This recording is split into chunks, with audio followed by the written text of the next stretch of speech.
So I guess hello. This hour is supposed to be a workshop on fees on Starknet. So what I thought we should do is to briefly go over what exactly the fee mechanism design consists of for Starknet, and like maybe break it down into 4 sub-questions, and I guess discuss each of them. I don't have an hour-long lecture in mind. We just thought, me and Noam, that we could sort of bring up the main points and then discuss. We can present 2 or 3 concrete problems that we're facing, but I think maybe we should start with the overview. Does that sound okay? Okay, cool. So the way I think of it, the fee mechanism question consists of 4 main questions.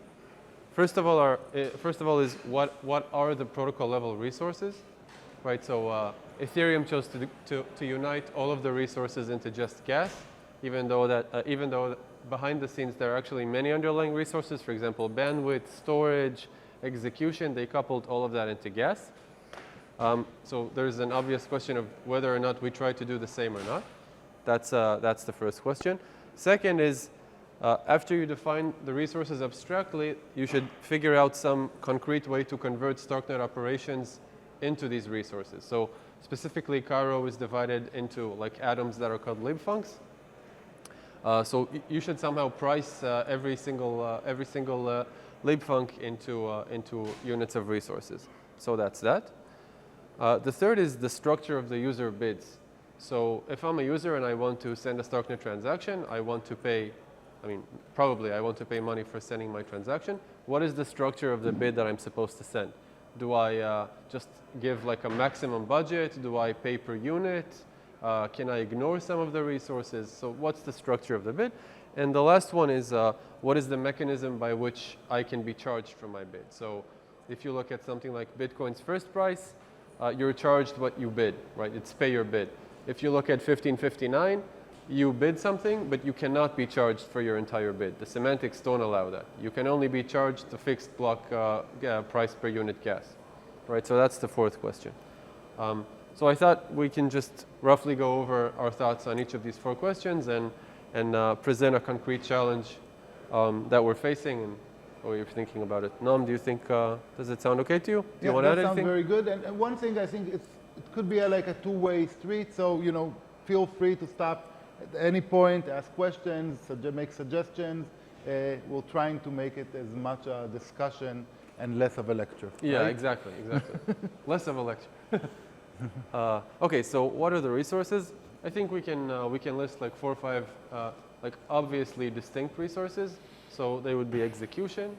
For rollup, there's also proving. There is bandwidth. There is storage. Okay, at least these 4 things are not obviously correlated in any strong way. So let me try and elaborate on what I mean by each of them. Storage is the thing that full nodes do if they want to maintain the state. Okay, there's the more storage cells are initiated, the larger the state is, the more things you have to store. This is a long-term cost. It's not something you can capture in just a single transaction, because if a user now requires the state to grow by X, it's a cost incurred on every full node, conceivably forever. So it's a very different type of resource than, let's say, a one-time execution event where everyone executes, discovers the effect, and then goes on. So that's one.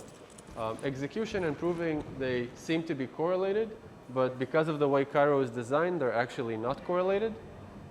And I'll give a few examples. Yep.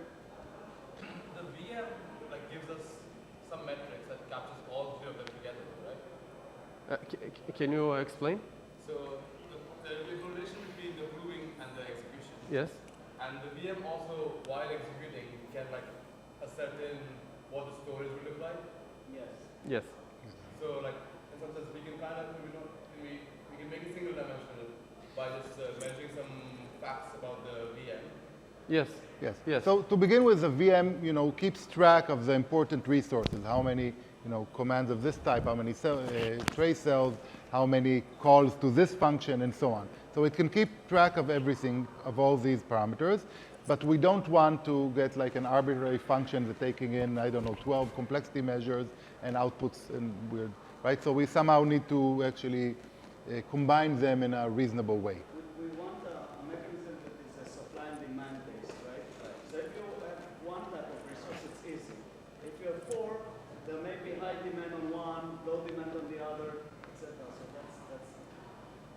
Also, maybe another aspect of what he's saying is the VM can compute, but the FX rate that prevails between the different resources, that's something the protocol has to specify. Absolutely. Then it's a decision on how much you want to give users the right to cap. Yes, exactly. Exactly. Exactly. And also, different resources are congested at different levels. So storage is very long-term. Proof is at the level of the proof. Sequencing is at the level of the block, and that's completely different scales. So you also have to take that into account. Cool. So we listed some resources, and I think instead of going into why they're not correlated, which we can delegate to a later discussion, I think the main question is, it doesn't even make sense to combine them into one resource. And we think that the answer is partially yes. There is one special resource that we cannot combine with the other L2 resources, and that's the L1 gas. So Starknet being a rollup consumes L1 gas. The price of L1 gas is affected by the demand of the entire Ethereum ecosystem. And for that reason, it's not natural to couple it into the resource that has to do with only purely L2 things. So basically, we would like to have just two resources. One is L1 gas that encapsulates the entire consumption of all of the interaction with L1. And all of the other stuff, so proving, execution, bandwidth, and storage, at least at the beginning, just stick them all into one resource, which we will refer to as L2 gas. Okay, so already it looks relatively simple. I mean, maybe as simple as you can hope. Does that make sense? Okay, cool. So as far as I'm concerned, we've covered this. We haven't really covered it because there is a very big question of what exactly L2 gas is, right? How do you convert these different resources that are behind the scenes into L2 gas? Yeah, maybe I want to say another word about the difference between why do we really have to have this L1, the gas going mostly for cold data, separate from the L2 gas, because these two costs are really orthogonal to each other. You can have a very complex transaction that doesn't touch even L1 cold data, or the opposite. You can have a rather simple one that uses a lot of data. Right? So these things are not at all correlated with each other, as opposed to all the other resources that are more or less correlated. Not in the extreme cases, but generally we believe that they will be mostly correlated. L1 gas is completely different, especially once we have volition, so some transactions will not use it at all because they will keep their storage elsewhere. So you can't really charge these efficient transactions for the L1 costs of data, which are enormous relative to the others.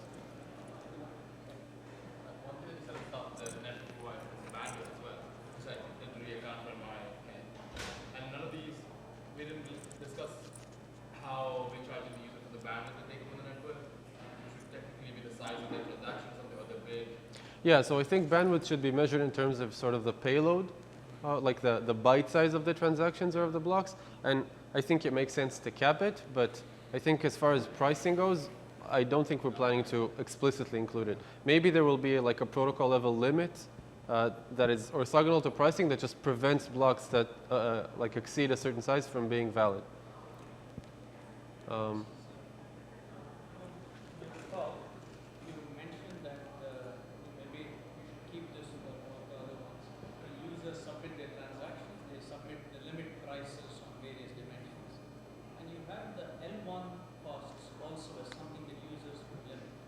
Yes. So. I was confused by that because that's Hoover's problem, right? So as a user, I just limit. Okay, but right. But as a user, suppose you're using a lot of L1 data. So we want to give you the ability to control how much money it will take, because the prices go up and down, and it's. So the idea is, well, you pay. So we estimate, right, at sequencing time, we need to charge you for your L1 data cost. So we do the best estimate possible, and right, and we take that money when you are there. And that's it. That's what you pay. You pay the estimate at sequencing time because you have to take it.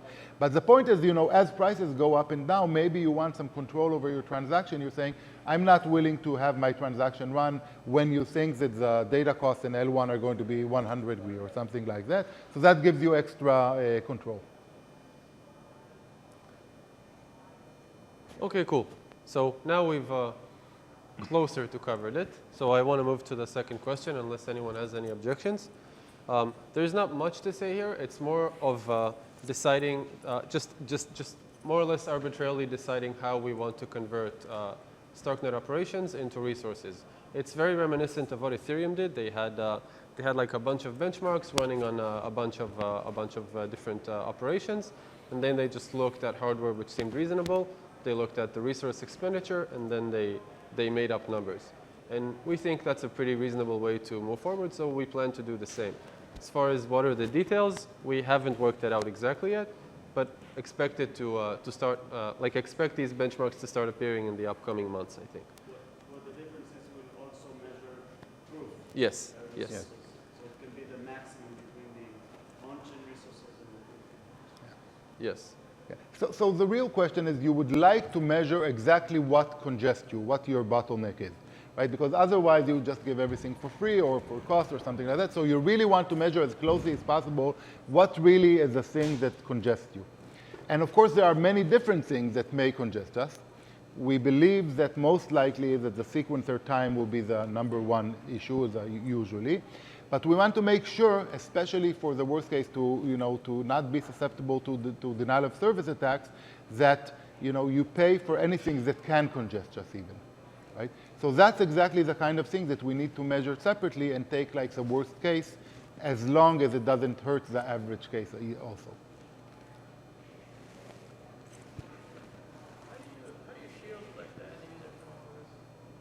The best way to shield them would be to have them think of as few resources as possible. So as far as they're concerned, there is only like a one-dimensional market for Starknet transactions. That would be the first. And the second is to have a good combination of both a simple bid structure and a very, very convenient charging mechanism. So I'll give a bad example and then a hopefully better example. Like a good bad example would be the Bitcoin user experience, where there is only one resource, it's bytes. That's all there is in the world. That's the only thing you need to bid on. But when you post your bid, you may end up feeling that you overpaid it, because you don't. In Bitcoin, the bidding is first price, so you pay your bid. You have no idea what other people are bidding, so you just hope that you're not overpaying. But you may end up discovering that you overpaid, and then you go home sad. So this, on one hand, it's a good. At the resource end, it does a very good job of abstracting all the trouble away from users, but at the user experience, like in the sense of strategy, it doesn't do a very good job. Does that make sense? So maybe try to be a bit more explicit. So the whole point here is to shield the user. So except for the L1 gas, which you have to pay, and we can't shield you from it, the L2 gas, you just see a list. This operation costs you 1, this operation costs 7 gas, this operation costs 77. And you don't need to care where these numbers came from. It's our problem to make sure that they're not going to break the system. Just like when you run in Ethereum, that operation costs 7 and that operation costs 77, and you have no idea why they chose it that way, but you're assuming that that somehow reflects their true costs. And the same thing will be true here. So we'll do the calculation once and for all, and give you, this is how much each type of operation, each type of hash function, and so on cost.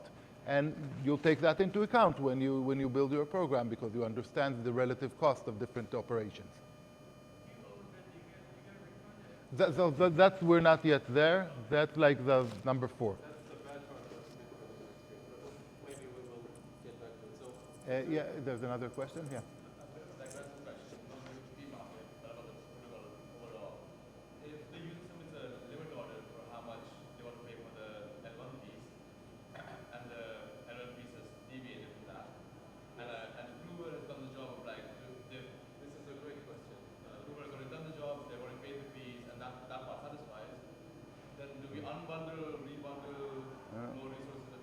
You don't start. So that's why we need to charge you at sequencing time. So we use the estimate for the gas fee so we can do the charging at sequencing time, so the prover will not start proving your transaction unless it knows that you're willing to pay the price. Did you also charge me my L1 price? L1.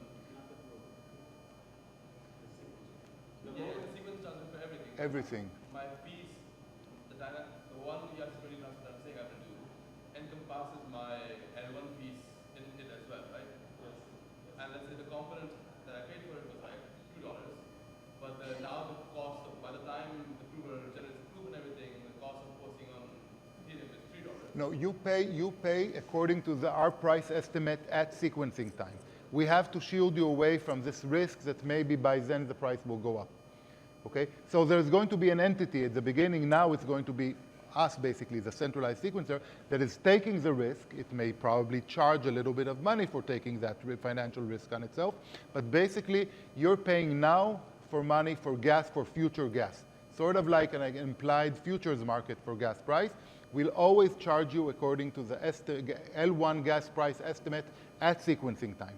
The user limit order has to be a minimum, which is the sequence's estimated minimum. Exactly, exactly. And then on top they might want to do tips or whatever, but they have to at least meet the Yeah, minimum. but tips are not for L1 gas, only for L2 gas. Yeah, I think this is, in a sense, the toughest challenge for a fee mechanism for an L2. This time gap that requires speculation.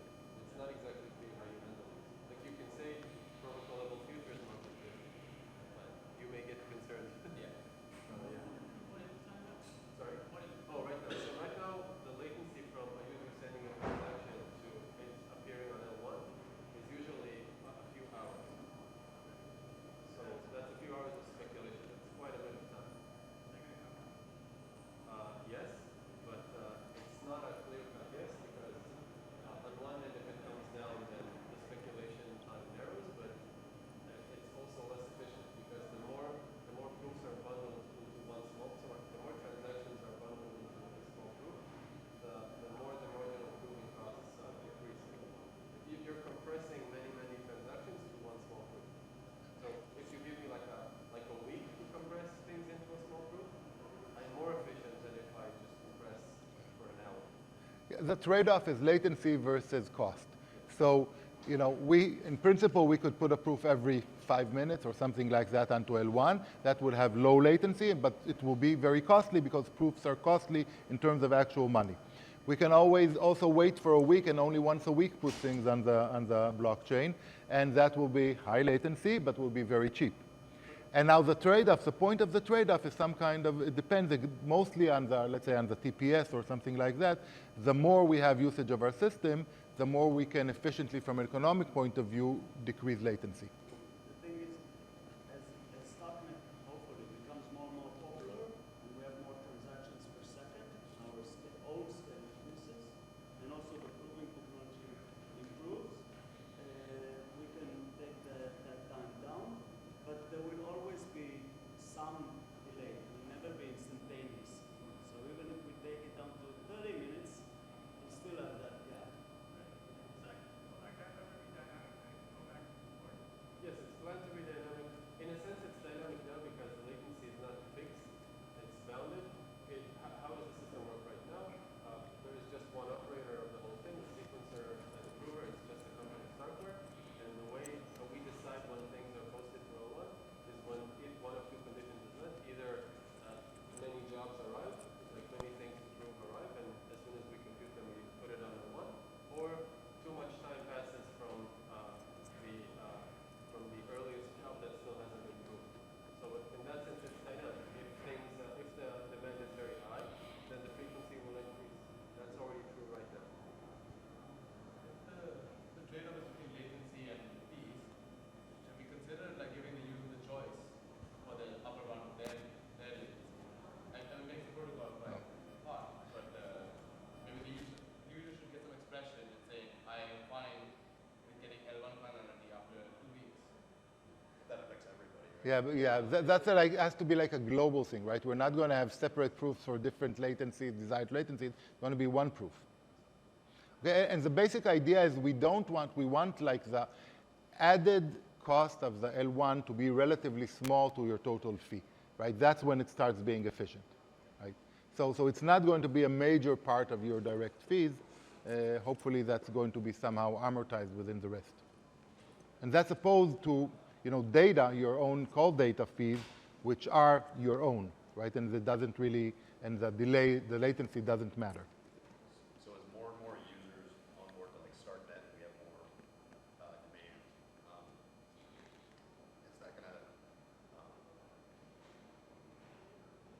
is that going to either keep price of your fee constant and the Hopefully both, right? So there is a prover fee, right? So proving takes roughly the same time as execution of the transaction, some other constants. So that we will charge, right? Because it's a cost someone needs to carry. The L1 costs that are carried due to this aggregation of many transactions into one network, these will go down. But these are negligible anyway. That's the whole premise. I think a distinction that really helped me that Noam made is to separate between the marginal L1 costs and the fixed L1 costs. So the marginal stuff is the data availability, and that's not going to be reduced by virtue of having higher demand, because the more transactions, more L1 data, you're not winning. You're not, I mean, there is a small hope that things will cancel, but putting that aside, you're not really improving any efficiency. The hope is to improve efficiency by making sure that the fixed cost is spread out over many more transactions. That's what's going to improve the efficiency. So. Well, we can consider maybe compressing L1 data.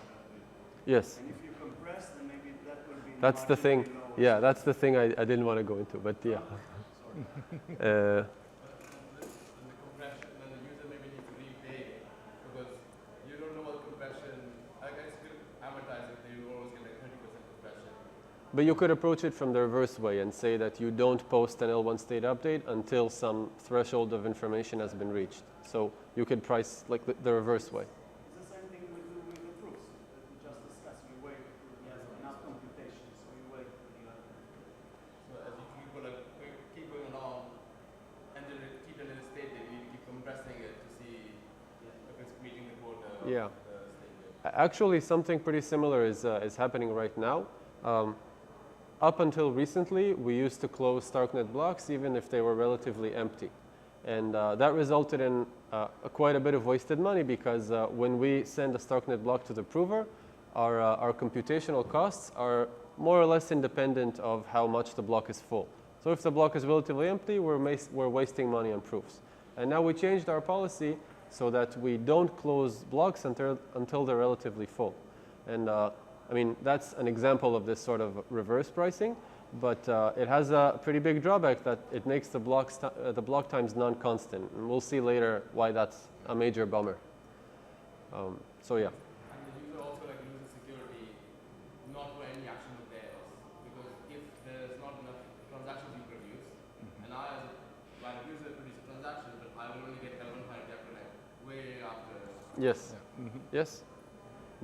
I think this is another, a different way to phrase the trade-off between latency and efficiency. If things are inefficient, then you have to wait, and that, in a sense, reduces the security. But for UX, because we need to make the user aware of. So I think the idea is no. We definitely want to shield the user. The user doesn't have to think about all these things. We'll do, optimization that we can to get the best trade-off between security and cost. As a user, you just, see your prices, and the gas price goes up and down, let's say, according to congestion mostly, but maybe with some kind of minimum price. And you only see that. So that all this optimization, cost optimization, are definitely something we shield the user from, right? What you're also saying is that if you make L2 finality and L1 finality always be the same thing. So if you don't roll back based on price volatility and whatnot, you are giving the user, you are insulating the user from some of the issues he was talking about, because it can take a long time for me to get L1 finality. Yes, this is the plan. Right. This is the plan. The plan is, as soon as something reaches L2 consensus, it's only a matter of time until it's proven on L1. So there is no such thing as people mispaid, so we revert the L2 consensus because something else has to be proven. That's subject to the ability to manage the price volatility in that window of risk. Yeah, absolutely. That's why I said that I think it's the biggest headache, this futures thing, this speculation, because maybe it'll be too severe, and we have to hope that it won't be. And we have to hope there will be enough demand for people who want to participate in this sort of speculative market, which is, we can hope that it will be true if there's enough demand for Starknet. Because the way Ilia,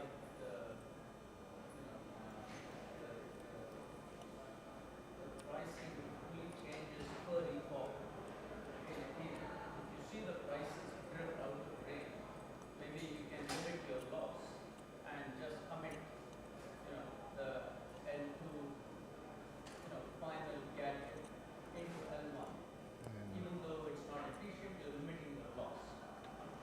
could do that, but I'm not sure the time constants make sense, right? So Ethereum the price can go up by a factor of maybe 2 within a minute, right? And we're talking about maybe an hour. So maybe we don't have enough, so maybe that's too quickly for us. Going back to I agree that we just shield the user from all these complex dynamics. But in the worst case, when like the network is basically not in the good path, and we have this 2x on volatility, then it does make sense to make the user aware, right? So the question is whether we want to have all users pay precisely for what they use, or we can just to compensate the prover for the cost that they will bear. So you can think of whether we want to charge so that in the aggregate the prover will not lose money. You want to keep them in business, right? Or whether you want to optimize for each user. Right now we don't have a way to optimize per user so they pay exactly what will happen in an hour. But we have a way for the prover doesn't lose money. So I think as a user, you basically are aware that you get L1 finality on the average within an hour, and the worst case within 10 hours. Okay, so you know that's the situation. You usually get your 1 hour, but sometimes you're aware of it, that sometimes it's going to deteriorate, right? That's basically what's going to happen. And for that, you get a simple fee mechanism and presumably also relatively cheap. I also think on the reverse side of the coin, it's not exactly clear what it means to have the user aware, because at the end of the day, it's more of a question of, do you allow the protocol, in the protocol, do you allow the sequencer to charge whatever the user is willing to pay or not? Do you understand what I'm trying to say? Yeah.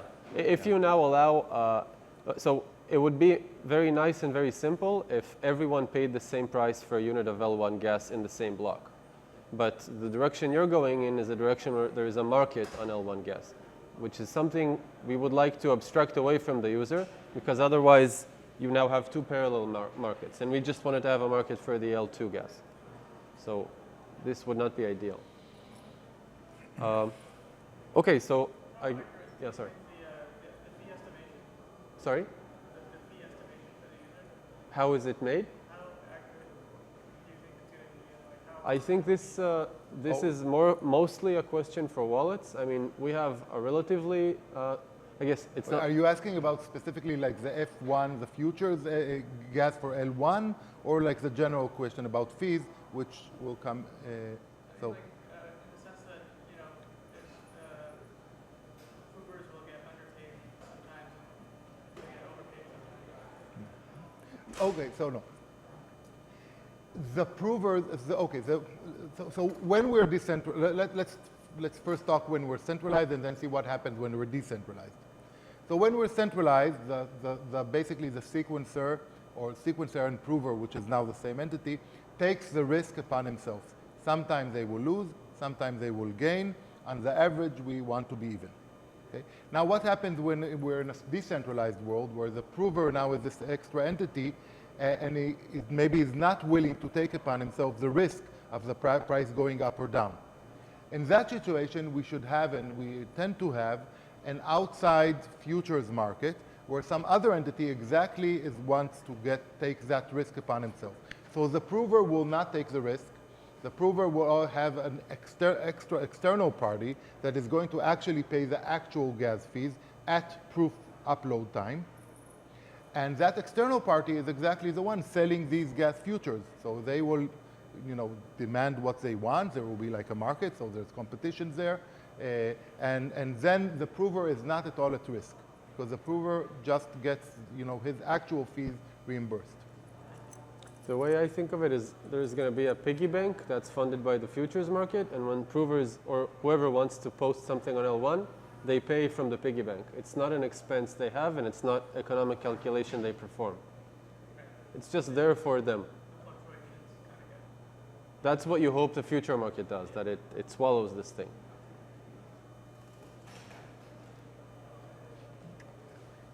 That guy knows something about Starks, I hear. So right now, the sequencer, the sequencer is like making some prediction, or Yes. either swallowing or making some prediction. Yes. When we decentralize this, will the algorithm for like making The No, so algorithm. it has to be part of the protocol because otherwise the sequencer can manipulate the system. So the protocol would have to have within it some call to an outside, to a, a formal futures market. And the sequencer will have to basically buy, if you wish, this gas, this futures gas in this market, and people can bid in it. So it will have to be part of the protocol because otherwise you're completely right. So you guys are actually thinking that there will be a futures market that you will need to embed into the protocol? Yeah, some kind of futures market. So, one can ask whether we want like a generic futures market and just connect to it, or something that's, essentially a futures market, really more closely tied to the protocol, but we will have to have something like that. Yes. So the way 1559 works, the amount of gas you need changes, and the price per gas changes based on Ethereum's market price. So whatever the futures market is hedging, you're simply transferring the risk. It's not like the risk goes away. Yes. Absolutely, yeah. So if you're doing that, why not internalize it and say that, okay, sequencers get compensated for holding an excess, which was otherwise on the other side of the futures trade. So one thing, you can't let the sequencer decide on how much he gets paid for the risk. You have to externalize it in a competition, and the sequencer will probably be chosen according to staking, right? So you need some kind of like objective way to have the market play. Okay, cool. So I guess we can move on to the structure of the bid. So let's start with what's not going to happen, the way bids are structured in Bitcoin. So if you wanna send a Bitcoin transaction, you basically give it a max budget. This is the total amount of Bitcoin you can spend. And then because Bitcoin has more or less fixed semantics, the miner who's processing the transaction can see how much bytes you're using, divide, and determine how much they get paid per unit, and then they can sort transactions by profitability. Now, for us, the semantics are not fixed because we have smart contracts. So this is not the way to go. We need every bid to at least bid on the price per unit of every resource.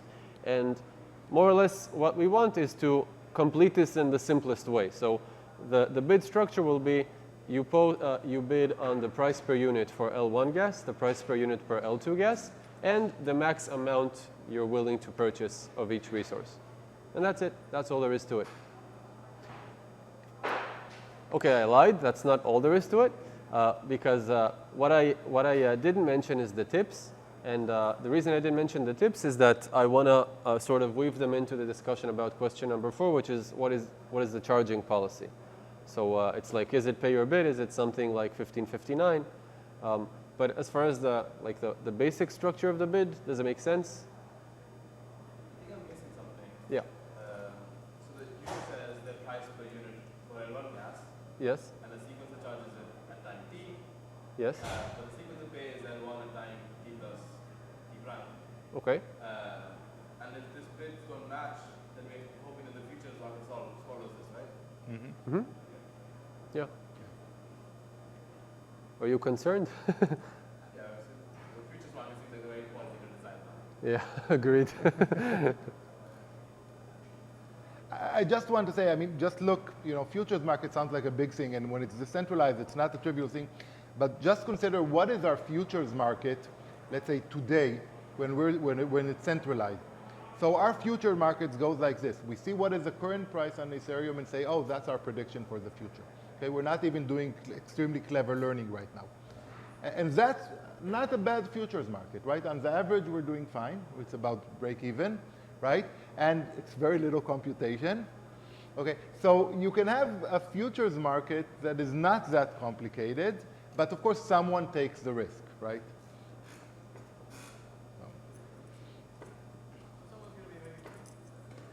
Yeah. Okay, so I guess we can get to the charging mechanism now. So I guess, again, I'll start with Bitcoin. In Bitcoin, the user experience is very simple and somewhat unpleasant. You bid whatever you think is right, and then you pay whatever you bid. Maybe you overbid, that's your problem. You lose money, other people pay less. Nothing you can do.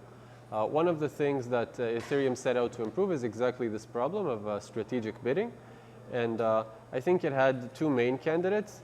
One of them is a variant of a first price auction, which is called second price auction. And another is something, I think, more sophisticated, which is what they ended up implementing, which is called 1559. So I think we should not discuss second price or uniform price auctions yet. Maybe we'll have time at the end. Instead, I'll try and outline what 1559 does, and then what portion of it we want to emulate, because we pretty much want to emulate it as well as we can. So first of all, the goal of 1559 is to eliminate any need for strategic bidding, or almost any need for strategic bidding on the user's part. And the way they do this is, instead of having the price discovery happen at the mempool level, they want to have it happen at the protocol level. What does that mean? What it means is, instead of the miner in Bitcoin deciding what transactions they want to include based on the mempool, which has not reached consensus, it's not visible to anyone else, it could, for all intents and purposes, be secret. We don't want that.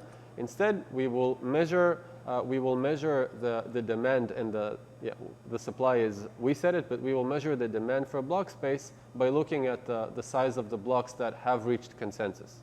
So how does that work? You need two parameters. You need a max block size, and you need a target block size. Okay?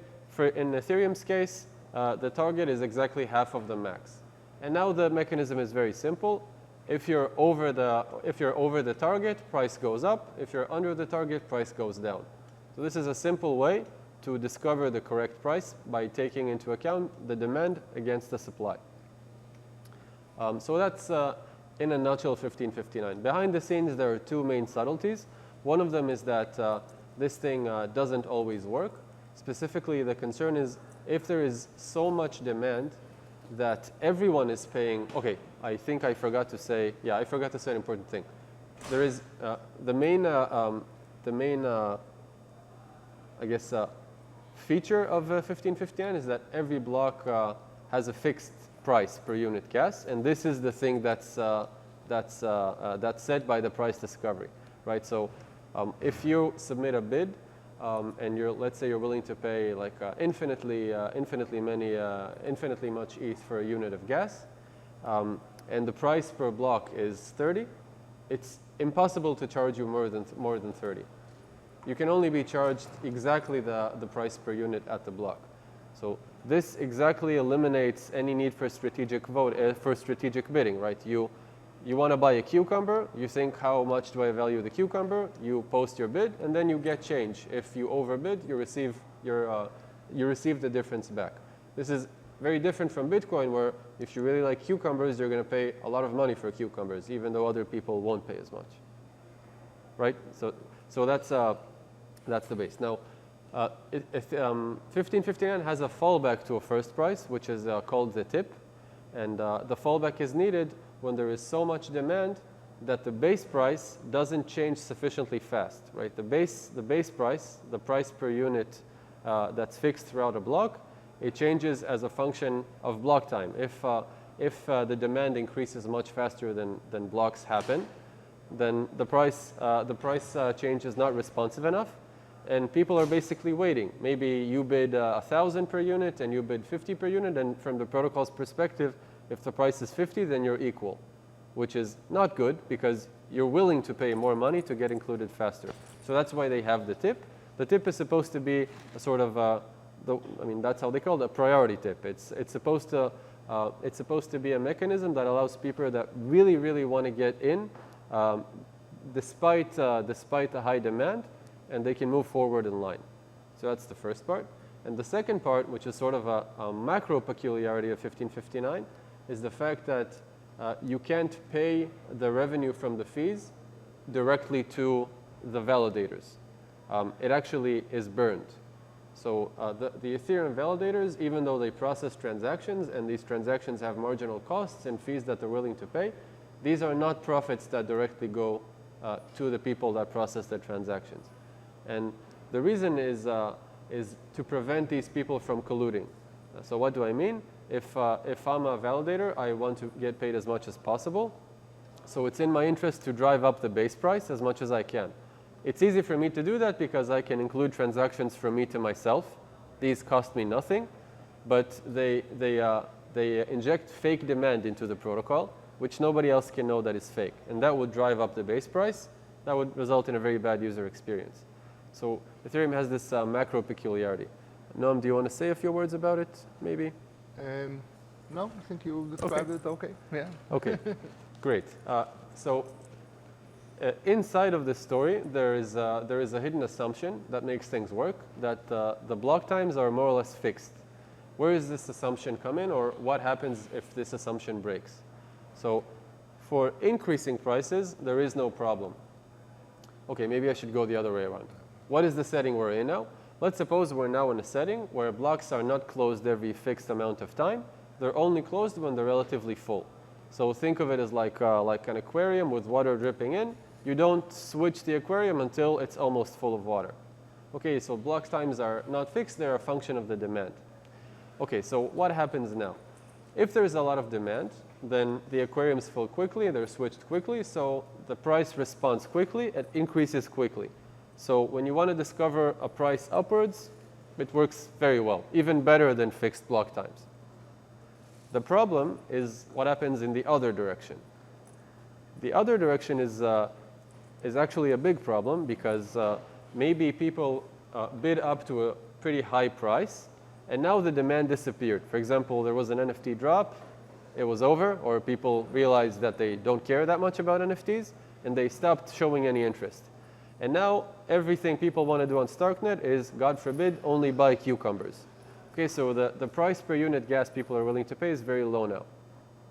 But it doesn't help because we're still waiting for the aquarium to fill.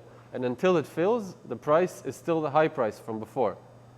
So this is a problem because we either wait for people to, for the few people who are willing to pay a lot of money, or we're stuck. This is a pretty major disadvantage of this method. And we think it's going to be fine.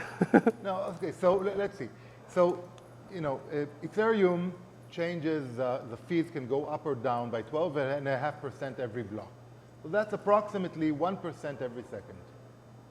And if you have standard block times, you do the calculation as they do. You see how much you're over or under compared to the thing. And because you have fixed block time, that's a... Now, when you're giving up on having fixed block time, that we want to do at least at the beginning because for extra efficiency, then you need to basically make sure that you're not counting, you know, extra or under or over target for a block, but rather per second, right? So, for example, you can decide that you want to go up or down by, let's say, at most 1% per second to be approximately in line with the Ethereum parameters, okay? And then if your block is 10 seconds, you can go up by at most by 10%. If your block is, I don't know, 1 minute, then you can go down by now 60% or something like that, right? So that's because that sort of said that you had very low demand. That's why your block took so much time. Now, probably if you're getting to the point of 60 seconds, that may give too bad the user experience because it's a large drop all at once. So we're going to somehow limit the block time in a way that will make this acceptable. After an increase in the L2 gas price, Yes? do the users, how do they price their bid when the demand is like going down?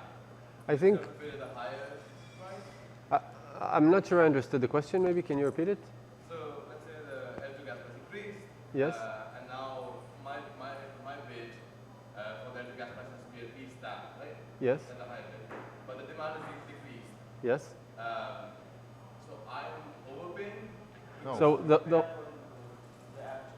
the whole point is that you never care about the price, you only value bid, and you will be priced accordingly. So this is sort of the whole point of this type of mechanism, that you never think about the state of Starknet. You just pay what you're willing to, you bid what you're willing to pay, and I mean, worst case is you pay what you are willing to pay, but in the happy case, you will get a refund because that's not the actual price. Or you won't even be charged, right? So what you're actually charged is just the block price, even if your own bid was much higher.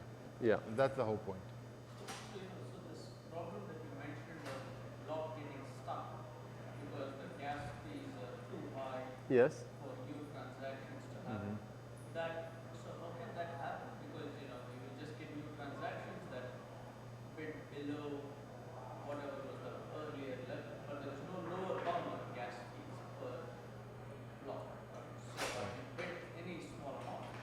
You cannot include transactions that are not willing to pay the base price. Yeah.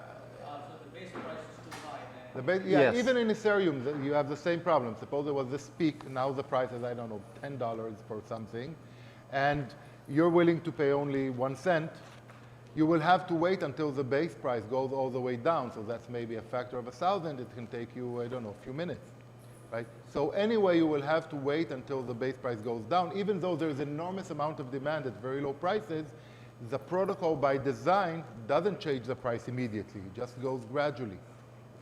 So how do you then plan to address it? I think you already answered that, but it wasn't. You bound the block time from above. So you, It's Yeah. just you can push the block and then that Yeah. causes the. yeah, exactly. In the end, it kind of ends up quite simple. As a dynamic Ethereum, for instance, Ethereum is fixed with 12 seconds, and it fixes the increase and decrease in price like 12.5%.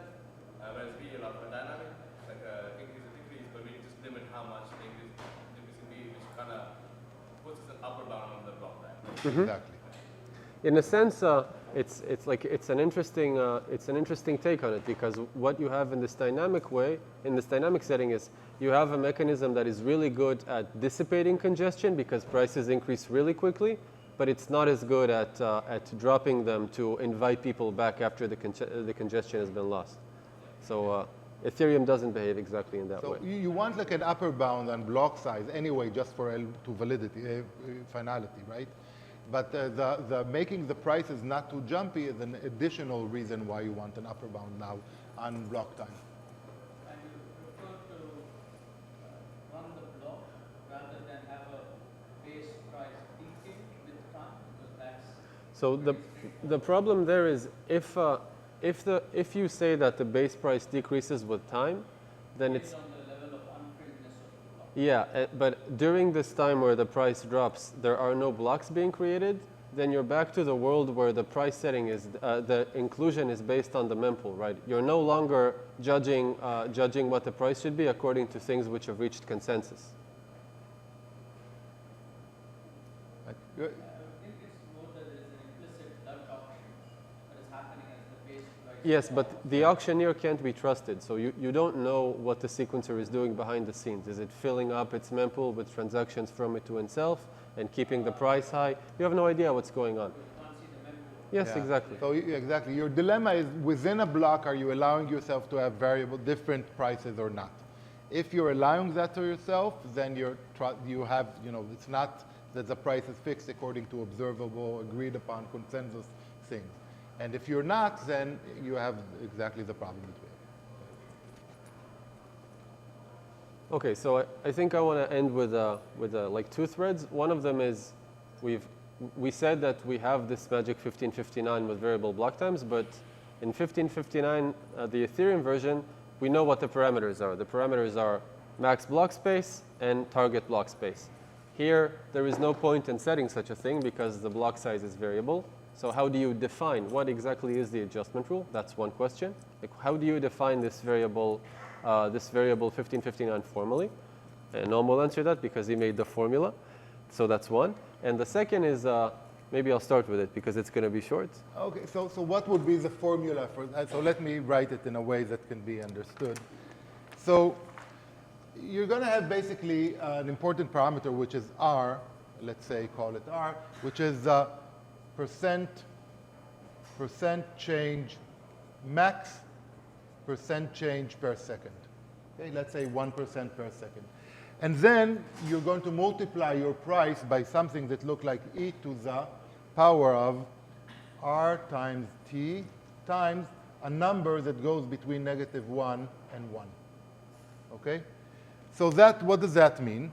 So if your block time is T, and you're allowing yourself X% per second, then this is basically giving you how much is the maximum that you can change up or down.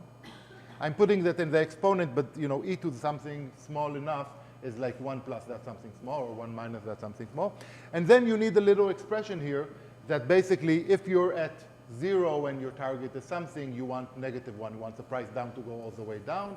If you're at target, you want it to be exactly 0, nothing to change. And if you're at the top, then you want it to go all the way to 1. And that you put in a linear simple linear kind of formulas, it gives you that kind of thing. So, Right, so it's like a flux-based thing. It doesn't require block times to be fixed. yeah, and by the way, we wrote it like in e to the something rather than 1 plus x times 1 plus y and so on. And also in Ethereum, they're sort of talking to do like the right mathematical way rather than the almost the same easier formula. Yeah, and this small change is motivated by a concrete problem, or maybe not concrete, but hypothetically concrete.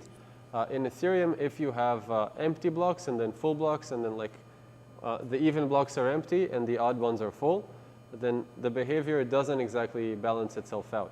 So strange things happen. The base price will drop to 0 eventually. And if you go with the Noam's proposal, then it exactly cancels out because e to the a times e to the minus a, they just cancel. Mathematically, 1 plus x times 1 minus x, which was what Ethereum does, is slightly less than 1. But e to the x times e to the minus x is exactly 1. Yeah. Not that important, really, because things do even out anyway, but just for mathematical elegance. And we sort of need that for mathematical elegance for the, once you have variable block time, that makes much more sense to write it this way. What? It's what you get when you take the limit of 1 plus something small to the power of something large. Okay, so I figured we should, I think we should be wrapping up. So I guess 2 things to say. One is a small anecdote about how Ethereum's 1559 actually was biting us in the ass for a while, and we were paying a lot of money for posting L1 state updates. And then we changed it and saw with our own eyes that we stopped losing money. And the other is sort of where you can participate in these discussions and maybe advise or suggest improvements to our thoughts. So maybe the second one is easier. It's just on the community forum. Anyone can go, and we really read those things. So if you have any ideas, we would really welcome them. And for the anecdote, so it's roughly like this. We have a proving system, a proving service, which is called Sharp. And this thing takes care of handling like all these recursive trees that take many small proofs and aggregate them into large proofs. But there is actually another important thing that Sharp does. Sharp is the thing that sends all the L1 transactions with the data availability. And mildly speaking, there is a shitload of these transactions. There are really many of them, and they're very expensive. And up until recently, Sharp was sending many, many transactions in a very narrow time window. So it was basically flooding Ethereum with demand. And the effect this had is that we were actually spiking the price for ourselves by sending it so quickly. So we were shooting ourselves in the foot. And as soon as we spread out these transactions into, let's say, we were sending roughly 150 million gas in like a minute or two, and then we spread it out to 15 minutes, and we saw like a big difference in our own expenses. So it says, you can interpret it in different ways, but at the very least, it says that 1559 works tangibly. We saw the impact, we felt it in our wallet. Yeah, I guess that's all we have. Noam, do you want to add anything? That's it. Well, thank you all. Yeah. Thank you.